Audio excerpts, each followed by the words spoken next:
கண்ணால பாக்குறதும் பொய்யாம், காதால கேட்கறதும் பொய்யாம், தீர விசாரிக்கிறது தான் மெய்யாம். என்னங்க, நம்ம கண்ணு பாக்குது பொய்யா போயிருமா, நம்ம காது கேக்குது பொய்யா போயிருமா? தீர விசாரிக்கணுமாம்ல. தீர தீர விசாரிச்சாதான் கண்டுபிடிக்க முடியுமா? என்னங்க இது? வேதத்துல இருந்து இதுக்கு ஒரு காரியம் சொல்லட்டுமா? பாருங்க, யோசேப்பு போர்த்திபான் வீட்டுல வேலை செய்கிறான். பாருங்க, இந்த வேலை செய்கிற வேலையில இந்த போர்த்திபான் மனைவிக்கு இந்த யோசேப்பின் மீது கண்ணு. ஏன்னு சொன்னா, இவன் அழகா இருக்கிறான், எப்படியாவது இவனை வசப்படுத்தணும்னு சொல்லி ஒவ்வொரு நாளும் அவன் முயற்சிக்கிறான். ஆனா அவன் அதை கண்டுகொள்கிறதே கிடையாது.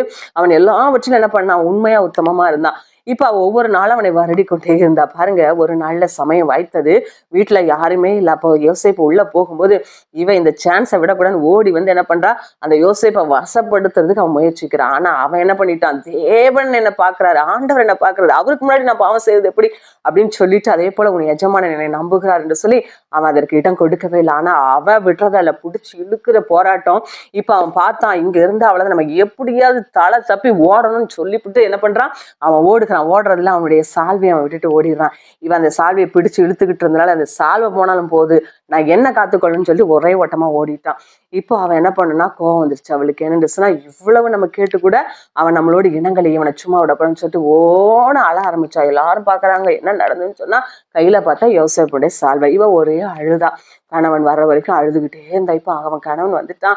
ஏமா அழுற, என்னமா நடந்துன்னு சொல்லிட்டு அவ உடனே சொன்னா, எப்பா இந்த யோசேப்பு என்கிட்ட தப்பா நடக்க முயற்சித்தான் பாருங்கப்பா, அவன் சால்வையை விட்டுட்டு நான் பிடிச்சி இழுத்த போற இடத்த சால்வை விட்டுட்டு ஓடிட்டான்ப்பா அப்படின்னு சொல்லி அழுகிறா. கண்ணுல பாக்குறான் யோசேப்புடைய சால்வை, காதுல கேட்கிறான் மனைவி பாதிக்கப்பட்டுட்டேன்னு சொல்லி அழுகிறான்.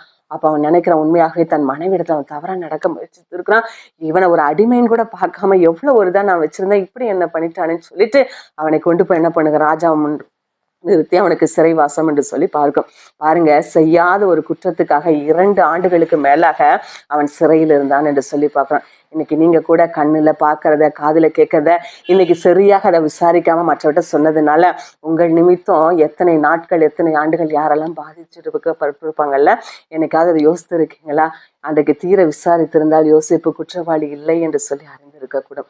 அதே போலதான் இன்னைக்கு நம்ம கண்கள்ல பாக்குறத, இன்னைக்கு யாராவது சொல்றத காதுல கேட்டுக்கிட்டு தப்பா போய் மற்றவங்கிட்ட சொல்லாதீங்க. இன்னைக்கு நீங்க சொல்ற அந்த காரியம் இன்னொருடைய வாழ்க்கையை அழிக்க கூடும். பாருங்க, இன்னும் வேதத்துல ஒரு வசனம் இருக்குது, நான் எந்த தீர்ப்பு இல்லை, இன்னைக்கு நீங்க மற்றவன் நான் தீர்க்கிற தீர்ப்பின்படி எனக்கு தீர்க்கப்படுமா.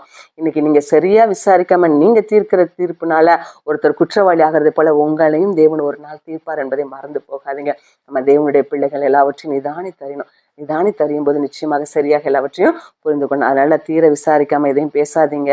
பேசுனீங்கன்னா ஆண்டவர் பார்த்துட்டு இருக்காரு.